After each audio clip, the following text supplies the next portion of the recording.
Akhirnya, Lionel Messi akan berhadapan dengan Lamine Yamal Mac nanti. Gila ni.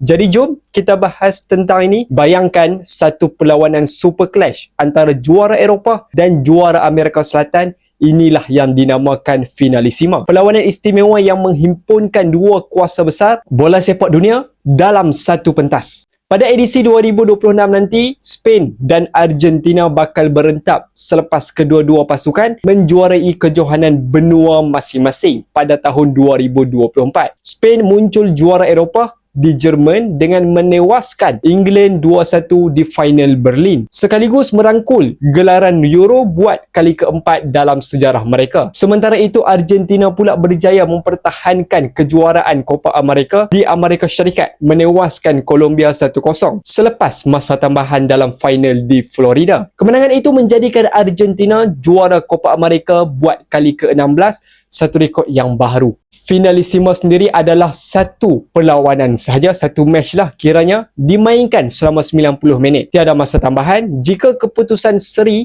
selepas tamat masa sebenar, terus ke penentuan sepakan penalti. VAR pun ada macam biasa. Pelantikan pengadil pula dibuat bersama oleh UEFA dan CONMEBOL. Kenapa Finalissima diperkenalkan? Sebenarnya perlawanan ini adalah sebahagian daripada kerjasama yang diperluaskan antara UEFA dan CONMEBOL. Semua ini dipersetujui selepas kedua-dua badan bola sepak menandatangani memorandum persefahaman yang diperbaharui pada 15 Disember 2021.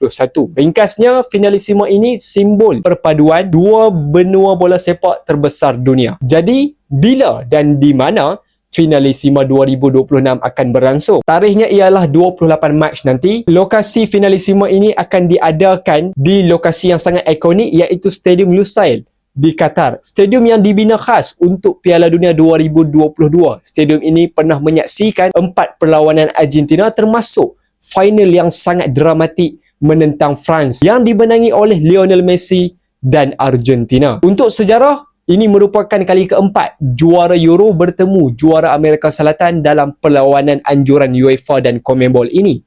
Menariknya, hanya 3 kapten pernah mengangkat trofi ini. Michael Platini, Diego Maradona dan Lionel Messi. Dan ni antara rekod-rekod edisi yang terdahululah, iaitu pada 1985 France menang 2-0 ke atas Uruguay di Paris. 1993 Argentina seri 1-1 dengan Denmark dan menang penalti 5-4 di Mar del Plata. Dan 2022 Itali dikalahkan oleh Argentina 3-0 di London. Jadi, pada tahun ini kita akan melihat final Lionel Messi menghadapi Lamine Yamal di Finalissima. Jadi korang fans mana? Fans Argentina Messi ataupun Yamal dan Spain? Korang boleh komen berkenaan tentang match yang akan datang ini.